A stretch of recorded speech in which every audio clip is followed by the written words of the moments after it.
Good morning friends. और ये मुझे लगता है इस साल का लास्ट वीडियो है, क्योंकि अब तो नेक्स्ट ईयर ही आएगा वीडियो।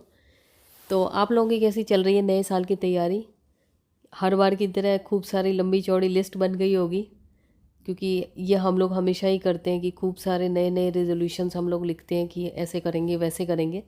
तो आप लोगों ने क्या क्या लिखा है, मैं इसलिए वीडियो के स्टार्टिंग में ही पूछ रही हूँ, क्योंकि बीच में तो पता नहीं आप वीडियो देखते हो कि नहीं देखते हो। कुछ क्वेश्चन पूछती हूँ, आपको पता ही नहीं लगता कि मैंने क्या पूछा, क्या बोला जवाब ही नहीं देते हो। तो इसलिए पहले ही पूछ रही हूँ कि आपने क्या क्या नए साल का प्लान किया है, क्या सोचा कि आगे क्या क्या करना है आपको। और आप सोचते हो कि मैं वीडियो बहुत दिनों के बाद डालती हूँ तो मेरी नज़र नहीं रहती है आप लोगों के ऊपर, तो मेरी नज़र रहती है आप लोगों के ऊपर, क्योंकि आप लोग रिप्लाई नहीं करते हो जो चीज़ मैं पूछती हूँ। और आपके सभी के कमेंट्स के लिए थैंक यू। और न्यू ईयर कह रही हूँ, जन्मदिन पे जो आप लोगों ने मुझे मैसेज किए थे उसके लिए सबको धन्यवाद। और मेरे घर में जितनी सब्जियां थी सबको मैंने काट डाला और उसके बाद ये क्या बोलते हैं उसे यार, मूंग, उसको भिगोए थे, उसको पीसूंगी मिक्सी में। उसके बाद मसाले, धनिया पाउडर, सेंधा नमक, और आलू की सब्ज़ी का मसाला, चाट मसाला, अजवाइन, लाल मिर्च, थोड़ी सी हींग। मतलब घर में जितने मसाले हैं सारे डाल दो, जो आपका मन करे डाल लो। तो ये सूजी में मैंने ये ऐड किया है मसाले। उसके बाद जो मूंग भिगोई हुई थी, रात को भिगोई थी, वो मैंने पीस के इसमें डालूंगी मैं। और मेरा इंटेंशन यही रहता है कि खूब सारी सब्जियां डालना, चाहे जिस भी मेथड से। तो आज मैं बना रही हूँ हमारा क्या बोलते हैं, वैसे चीला टाइप का होता है लेकिन ये चीला नहीं है। इसमें मैंने ये बीटरूट और जिंजर और धनिया पत्ता ये सब डाला था। उसके बाद ये ऑयल थोड़ा सा मेरे से ज़्यादा डल गया, खैर कोई बात नहीं। तो इसमें मैंने सरसों डाला है और कड़ी पत्ता डालना था, लेकिन कड़ी पत्ता ऊपर छत से तोड़ के लाना ही भूल गई थी मैं।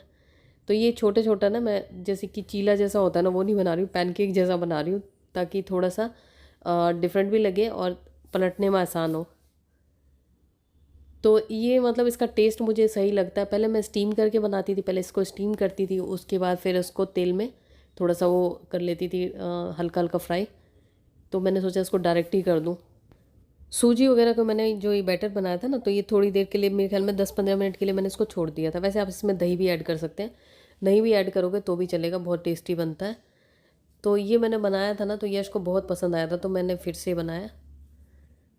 तो ये हमारा नमकीन पैनकेक बन गया, क्योंकि हम इंडियंस हैं, हर चीज़ में पैनकेक में भी हम नमक, सब्जी और सारा कुछ मसाले वसाले डाल के ही बनाएंगे ना मीठा तो बनाएंगे नहीं। तो इसको थोड़ी देर के लिए ढक लेती हूँ, और इसका जो फ्राइंग पैन का ढक्कन भी निकाल लिया मैंने। तो ये देखने में अच्छा लग रहा है। शाम को भी मैं जो स्नैक्स में यश को यही खिला दूँगी अगर वो मान गया तो। और चटनी के साथ मैंने बनाया। सुबह धूप अच्छी हो रही है, जबकि कई दिन से तो मौसम ऐसा बिल्कुल अजीब सा हो रखा था, कभी बरसात कभी कुछ कभी कुछ। तो अभी सबसे ज़्यादा ज़रूरी काम होता है कपड़े सुखाना, क्योंकि कपड़े इतने ज़्यादा हो जाते हैं ना सर्दियों के। तो अभी कपड़े फैला के थोड़ी देर धूप में रहूँगी, क्योंकि धूप तो तेज़, मतलब वैसे तो तेज़ आती है लेकिन वो तेज़ लगती नहीं है। कितनी देर भी धूप में खड़े हो जाओ लेकिन कोई उसका वो नहीं लगता, फ़ायदा नहीं लगता। और दिल्ली में तो अच्छी खासी ठंड पड़ रही है। आप लोगों के यहाँ ठंड का क्या हाल है, बताना कमेंट में, अगर यहाँ तक वीडियो देखी हो तो और आज सुबह तो मौसम अच्छा था, बाद में इतनी ठंडी हवा चलने लगी कि मैंने अपना जो मोटे मोटे जो स्वेटर जो होते हैं या कुर्ते होते हैं वो धारण कर लिए मैंने, क्योंकि वो मैंने पहन लिया था जो गर्मियों वाला। क्योंकि कई बार बोर हो जाते हैं, ऐसा लगता है कि बोरी जैसे कपड़े पहनने पड़ रहे हैं, लेकिन फिर मैं आ गई अपने असली रूप में। और मैं इधर यश का कबर्ड अरेंज कर रही हूँ। तो ये जो यश का कबर्ड है ना, ये जो रेगुलर कपड़े जो उसके होते हैं ना, डेली वेयर वाले, वो वाले हैं। इसमें सारे डब्बे डुब्बे सब भर के रखता है। तो उससे मैंने परमिशन ली है, उसने मुझे एक शर्त पे बोला है कि एक ही शर्त पे वो मुझे सही करने देगा कि कोई कपड़े मैं उसके निकाल के फेंकूंगी नहीं। अभी वैसे मैंने कुछ टाइम पहले उसके बहुत सारे कपड़े निकाले थे, तो इसलिए भी मुझे ये टेंशन नहीं थी। मैंने कहा ठीक है, नहीं एक भी नहीं निकालूंगी आपके, क्योंकि कुछ कुछ टाइम के बाद है ना पूरे मतलब उसकी कबर्ड ऐसे लगता है ना कि कुछ मिलते ही नहीं। एक एक या दो टी शर्ट पहन के घूमता रहता है, जो कि मुझे बिल्कुल पसंद नहीं है। और वो टी शर्ट उसको कैसे मिल जाती है पता नहीं, जो सबसे घिसी पिटी टी शर्ट होती है। अभी मैंने देखा कई टी शर्ट्स तो ऐसे हैं जो एक बार भी नहीं पहने, ऐसे मुड़ माड़ के रखे हुए थे। तो ये रेगुलर जो पहनता है ना कपड़े वो है, और नए कपड़े उसके दूसरे कबर्ड में है, दूसरे फ्लोर पे। तो हम लोगों के साथ, सबके साथ मुझे लगता है ये प्रॉब्लम रहती है कि कुछ कुछ टाइम के बाद हमारा कबर्ड ऐसा हो जाता है ना कि लगता है कपड़े कहते हैं कि मुझे छोड़ दो, मुझे जाने दो। ऐसा लगता है कि कबर्ड खोलते ही सारे कपड़े गिर जाएंगे, कि जैसे लगता है कपड़े आज़ादी चाहते हैं हमसे। तो खैर कुछ कुछ टाइम के बाद अगर हम इनको अरेंज करते रहते हैं तो वो स्थिति नहीं आती है। तो खैर लड़कों के कपड़े तो वैसे भी बहुत जल्दी अरेंज हो जाते हैं, क्योंकि जब जैसे मैं यश का कबर्ड अरेंज करती हूँ ना, चाहे कितना भी बिखरा हो तो मुझे ज़्यादा टाइम नहीं लगता। मेरे वाले में पता नहीं क्या हो जाता है, मुझे मतलब ख़त्म ही नहीं होता, ऐसा लगता है कपड़े पता नहीं कहीं कहीं और से आए जा रहे हैं, आए जा रहे हैं। और ये कुछ उसके जो डेली वेयर के वो हैं स्वेटशर्ट्स वगैरह हैं, वो नीचे रखे हुए हैं। यश के जो विंटर वेयर वगैरह हैं तो वो बहुत ही कम ही मतलब हैं उसके पास, क्योंकि वो ज़्यादा लेता ही नहीं है। थोड़ा अगर मैं उसके लिए ले भी लेती हूँ ना तो वो पहनता ही नहीं है, जो उसको मतलब बहुत ही कम उसको पसंद आते हैं, तो इसलिए लिमिटेड ही हैं और थोड़े बहुत ऊपर वाले फ्लोर पे हैं। तो जैसे कि हमारा कबर्ड हम टाइम टू टाइम अरेंज करते रहते हैं ना, तो उससे हमें एक तो मेंटल क्लैरिटी होती है, क्योंकि जो विजुअल क्लटर होता है ना वो सबसे ज़्यादा हमारा दिमाग को ख़राब करता है, या दिमाग की दही करता है आप कह सकते हो। क्योंकि घर में भी आप देखोगे घर बिखरा हुआ लगेगा ना, दिमाग में बिल्कुल उलझन सी रहेगी। ठीक उसी तरीके से जब आपका कबर्ड बिखरा हुआ लगेगा ना तो आपको दिमाग में उलझन रहेगी, कोई चीज़ में क्लैरिटी नहीं रहेगी। और जो कबर्ड होता है, जो हमारे कपड़े होते हैं, जो हमारी बिलोंगिंग्स होती हैं, कपड़े हम लोगों को बहुत मतलब हम कपड़ों से बहुत ज़्यादा अटैच्ड होते हैं, या हमारे मतलब हम उनसे जुड़े होते हैं। तो अगर वो बिखरे होते हैं ना तो हमारा सबकॉन्शियस माइंड है ना, बिल्कुल आपको पता भी नहीं चलेगा, और आपका दिमाग मतलब आपको अजीब सी टेंशन सी फील होगी। या आपका कोई भी चीज़ ऐसी जो आपने अनऑर्गेनाइज रखी हो, जो चीज़ आपको बहुत पसंद हो, जिससे आप बहुत ज़्यादा अटैच हो, उसको आपने बिल्कुल कबाड़ करके अगर रखा हो ना तो आपका दिमाग नहीं काम करेगा सही से। और ये मैं कोशिश कर रही हूँ अपने हिसाब से इनको कलर के हिसाब से ऑर्गेनाइज करने का, लेकिन हिम्मत ही नहीं हो रही यार। फिर भी कोशिश कर रही हूँ जितना हो पाए। अपने में तो कलर के हिसाब से नहीं कर पाती हूँ मैं, यहाँ पे मैं कोशिश कर रही हूँ थोड़ा बहुत कलर के हिसाब से ऑर्गेनाइज करने का। और जैसे कि अगर हमारा कबर्ड ऑर्गेनाइज रहता है ना तो एक तो हमारा सुबह का टाइम बचता है, खास करके जो लोग वर्किंग होते हैं ना उनके लिए तो ये बहुत ही अच्छा रहता है। और जो जिनके छोटे बच्चे हैं या जिनके ऊपर बहुत सारी रिस्पॉन्सिबिलिटी है तो उनके लिए बहुत ज़्यादा अच्छा रहता है कबर्ड ऑर्गेनाइज रहना। तो वो बहुत तरीके यूज़ कर सकते हैं, जैसे हैंगर पे टांग सकते हैं, बास्केट्स में रख सकते हैं। और टाइम टू टाइम डीक्लटर करते रहना चाहिए। जैसे हम time to time cupboard organise करते हैं ना, तो जो एक्स्ट्रा कपड़े होते हैं या जो भी एक्स्ट्रा चीज़ें होती हैं उनको हम डीक्लटर कर सकते हैं। तो अभी तो मैंने इसमें से कुछ भी डीक्लटर नहीं किया, क्योंकि अभी कुछ टाइम पहले ही मैंने बहुत सारी चीज़ें फेंकी थी। और इस बार मैंने इसी शर्त पे यश ने मुझे बोला कि वो अपने कबर्ड को सही करने देगा, कि कुछ भी मैं उठा के फेंकूंगी नहीं, चाहे कितनी भी पुरानी टी शर्ट हो, चाहे जो भी हो, अगर निकालना होगा तो वो बताएगा। तो मैंने कहा चलो ठीक है, इतना तो चलता है, क्योंकि हमारे भी कपड़े कोई ऐसे बिना पूछे फेंक दे तो फिर अच्छा नहीं लगता। और बाकी जो 2 सेक्शन है बीच वाले, वो उसने मना कर दिया जहाँ उसके ड्रॉर्स में कुछ कुछ रखा है।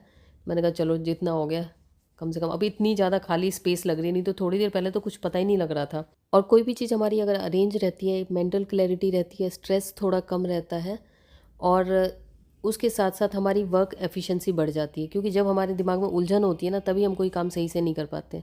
वो यश की शर्ट प्रेस करी थी मैं, उसने कहा था कि इसके ऊपर डायरेक्ट आयरन मत चलाना। मैंने कहा ठीक है। उसके बाद फिर मैंने कहा दोपहर का खाना बना लेती हूँ। और बाहर इतनी ठंडी हवा चल रही है ना, जैसे लग रहा है पता नहीं बर्फ़ गिर रही हो, हवा ही इतनी खतरनाक सी हो गई है। सुबह तो धूप थी, तो खाने की जो तैयारी होती है वो मैं सारा सुबह ही कर लेती हूँ। ब्रेकफास्ट के बाद कर लेती हूँ, या ब्रेकफास्ट बनाने से पहले भी कर लेती हूँ कई बार। तो कड़ी रोटी और आलू गोभी की सब्ज़ी, आलू गोभी मटर की सब्ज़ी, तो ये आज का हमारा लंच है। और चावल बनाए हुए तो बहुत दिन हो गए, पता नहीं कब बनाऊँगी चावल, क्योंकि चावल देख के ही ना ठंड लग जाती है। लंच के बाद थोड़ी देर इधर उधर टाइम बिताने के बाद फिर मैंने सोचा कि ये पौधों में पानी डाल ही लूँ, क्योंकि सुबह सुबह के टाइम में तो फिर मन नहीं करता कि इतनी ठंड में, फिर उसके बाद दिन में उतना टाइम मिलता नहीं है। तो फिर शाम को मैं थोड़ी देर जैसे छत पे वॉक करने आती हूँ, कपड़े वगैरह उतारने आती हूँ, तो मैंने सोचा थोड़ा पानी डाल देती हूँ। और पौधे सारे पता नहीं अभी ठंड की वजह से या जिस वजह से ऐसे लग रहे हैं जैसे कि उदास उदास से लग रहे हैं, मतलब वो चमक नहीं रही पौधों में, पता नहीं क्यों। और ये कपड़े वगैरह मैं छत से उतार के लाई थी, इन सबको ठिकाने लगा दूँ, क्योंकि वैसे भी ये अगर इनको छोड़ दूँगी ना तो कल तक ये ऐसे हो जाएंगे जैसे 10-15 दिन के कपड़े इकट्ठे हो गए हों। और अभी जैसे ज़्यादा ठंड है ना तो मैं रात को ही डिसाइड कर लेती हूँ क्या कपड़े मुझे पहनने हैं, उससे मेरा टाइम काफ़ी बचता है और दिमाग भी हल्का रहता है, क्योंकि सुबह मुझे काफ़ी जल्दी होती है। और ये मैं काढ़ा बना के ले जा रही हूँ, तुलसी का काढ़ा, रात को डिनर वगैरह के बाद।